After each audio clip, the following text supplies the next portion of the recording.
I should have done all this stuff first. What was I thinking?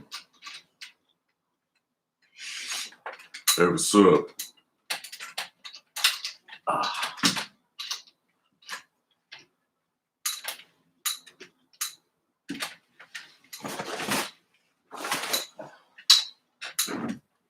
I was all set up. I was all set up for a different thing. Now it's going crazy on me.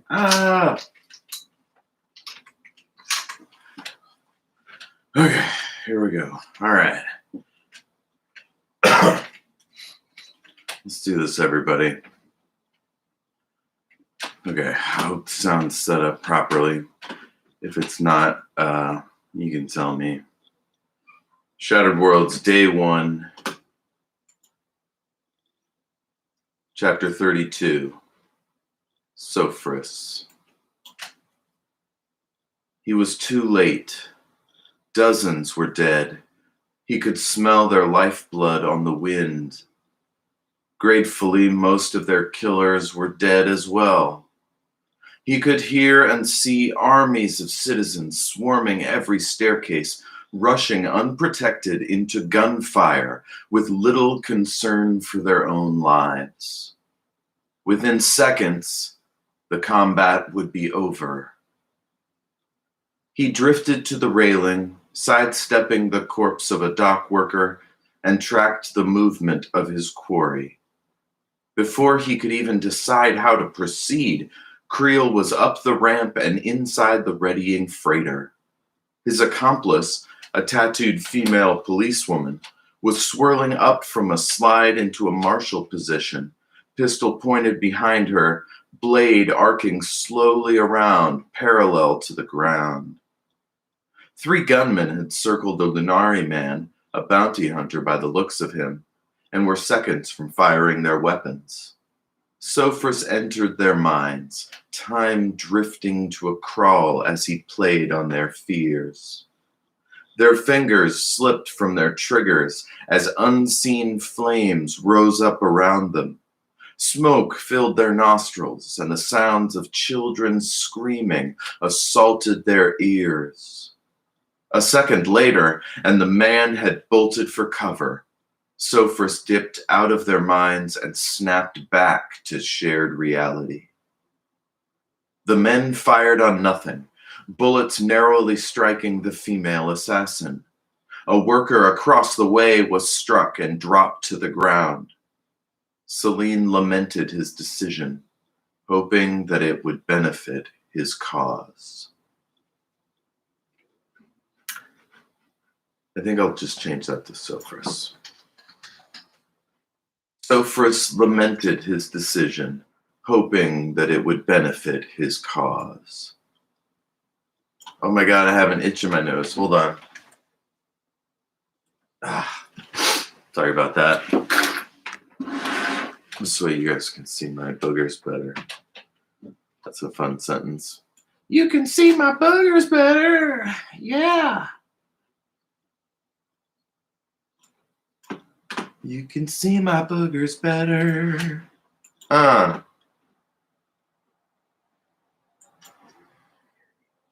doing this with like the door open and the fan on and stuff because I'm not podcasting. So you guys can hear a little bit of Tacoma Wah behind me or around me, whatever.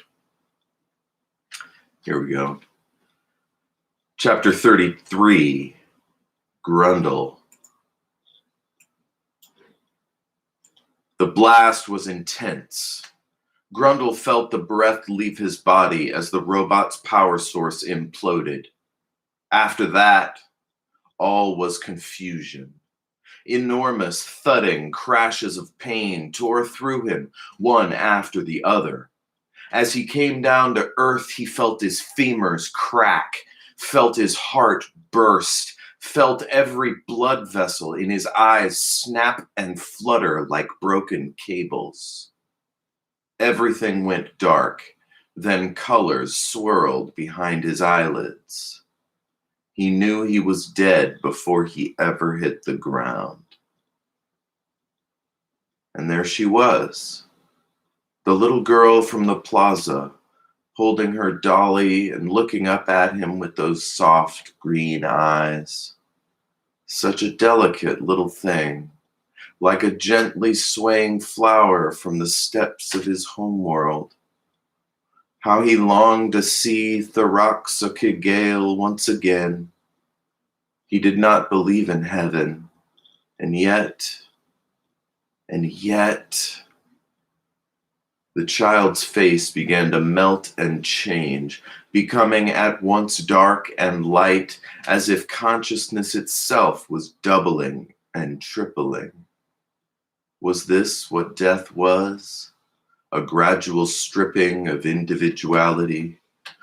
Could he, as his elders had suggested, be forming into something new, something multiple, something at once less than and greater than himself? He felt his bones tear through his skin and cursed his fate. Apparently it isn't over just yet, he thought, tired and gasping for air.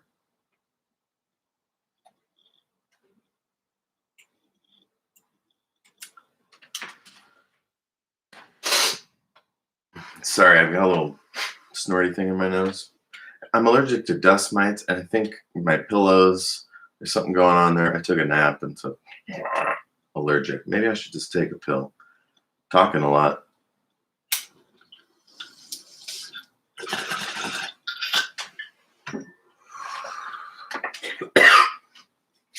Chapter 34, Creel. Fire the engines! Leave this goddamn place! Creel shouted, stumbling from pallet to pillar, coughing out dust and flakes of metal, the remains of the exploded mech. One of the Efreet rushed to his side. Creel swept out his arm, hurling the man down with a bang. The ramp began to close, the ship's engines roaring. The pillars hummed as the landing gear began to retract. Creel slammed up against a gun case and dropped to a knee. Truck! The oath jumped from his lips.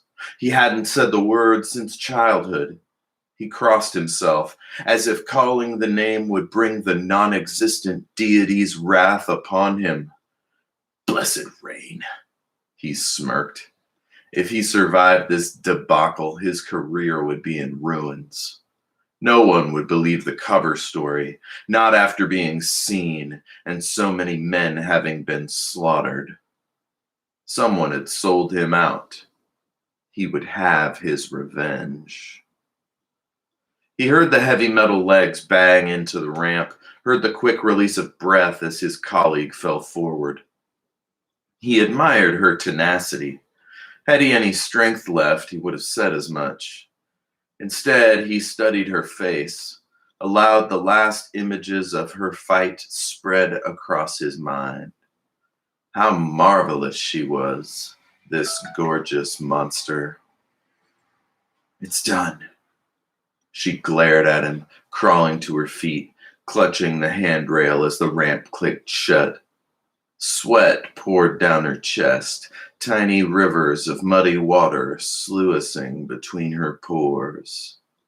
He imagined it pooling in her feminine crevices, contemplating the possibility of tasting those subtle lines sometime in the future. Now get me the fuck out of here. Oh, I fucked that up. That's still here. Now get me the fuck out of here. He grinned, his sharp teeth showing just briefly between twisting lips. My dear, I do believe you saved me from a most unpleasant death. Her eyes were at once dead and angry. Such violence. He would sleep well tonight. The bribes he had paid would ferry them safely to the rendezvous point. Perhaps then she would surrender her secrets to him. He had never felt so alive. Dude's a motherfucker. Did you hear him objectifying Maki? Not cool.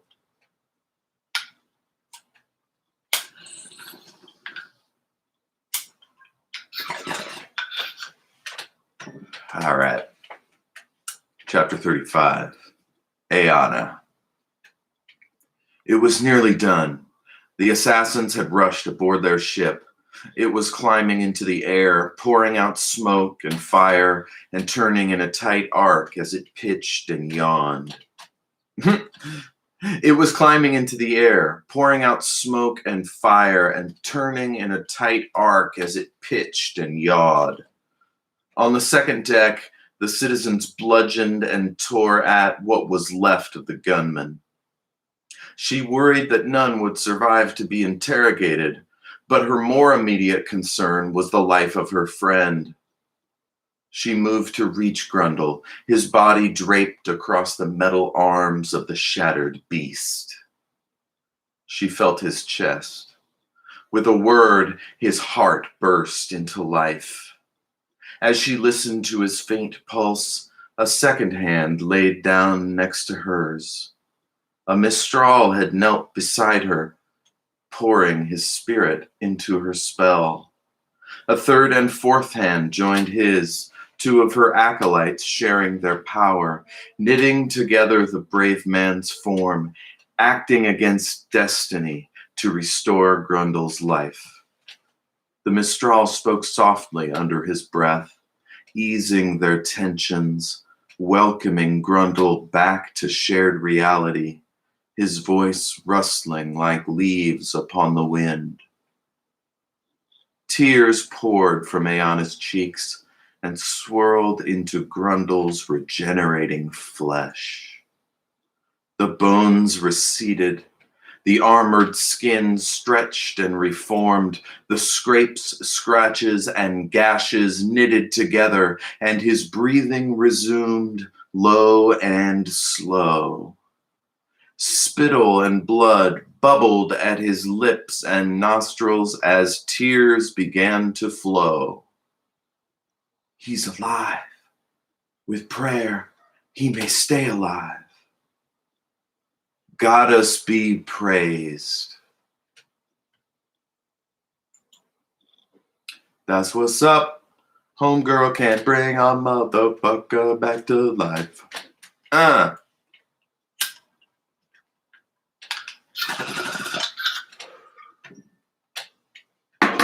His optical nerves broke, and yet he's back, baby.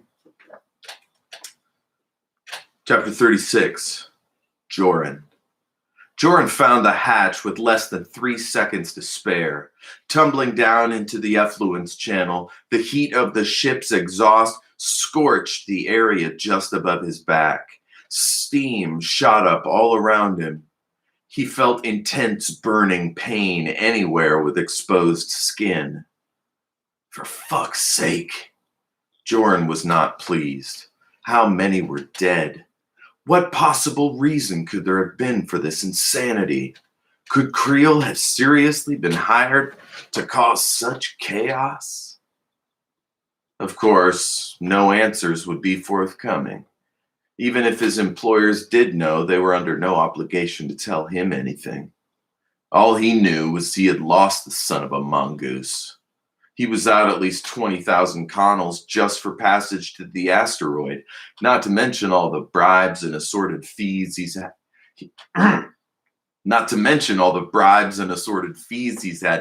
he'd had to cough up. Not to mention all the bribes and assorted fees he'd had to cough up. Once getting there, that is an unwieldy sentence. He had half a mind to stay on the base and look for a cheaper bounty, just to defray some of the costs. Perhaps the police would hire him to track down collaborators. If one dirty cop was involved, there had to be more. And all those goons. He couldn't begin to imagine how much it would have cost to hire them. Hire them all?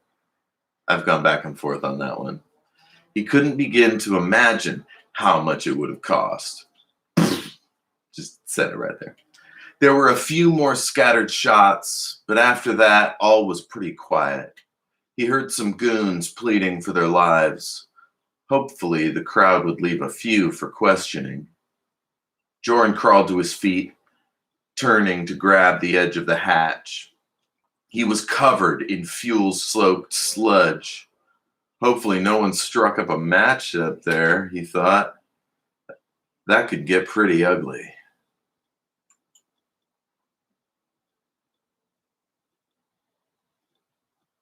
How long am I gonna sit here with a stupid smile on my face? All right, that was dumb. Sorry about that one. I just really like Jordan. I like the way he thinks. He's kind of like me if I just went there. I'm very like self-critical and stuff in my head. Jordan just thinks what he thinks, and you know what? Fuck it. Yeah. Chapter 37.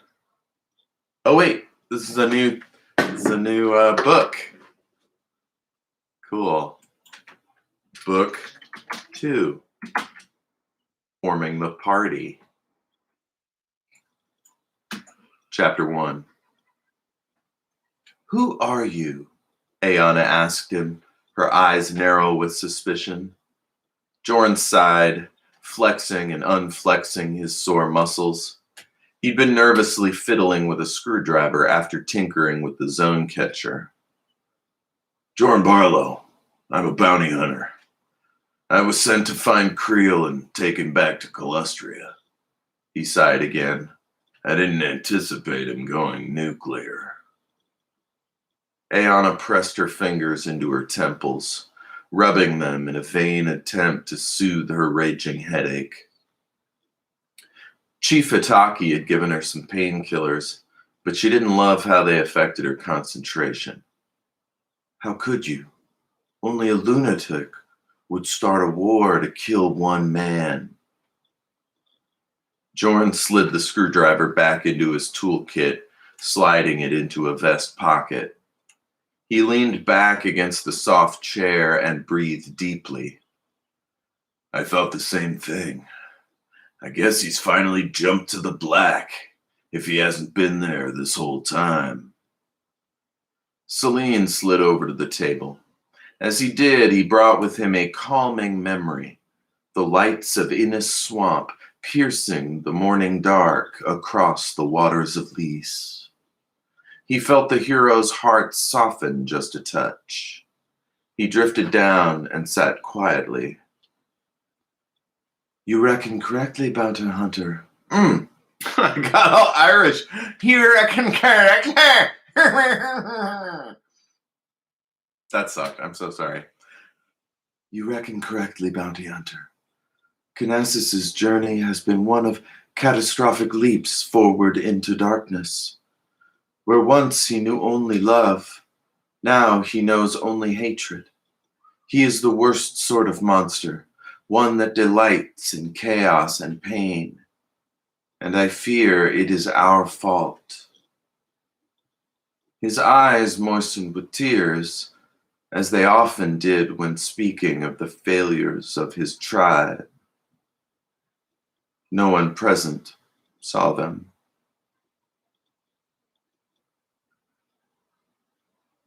His tears went uncom. I'm trying to think of like, should I even mention it? Because we cry, we learned earlier. It's not important. Ayana studied the Mistral's face, pondering the words. Most Mistral are non-violent. How did he become a killer?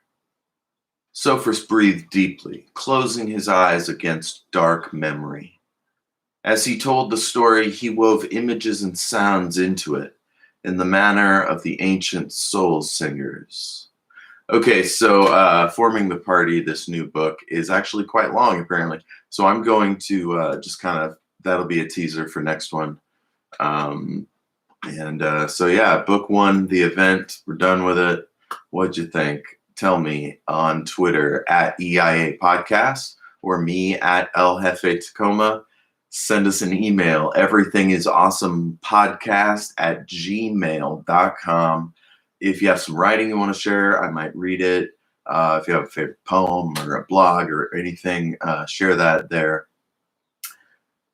Facebook pages, podcasts, up the wazoo, all that. You can find most of it at awesomepod.squarespace.com. So I think that'll do it for now. Thank you. Peace.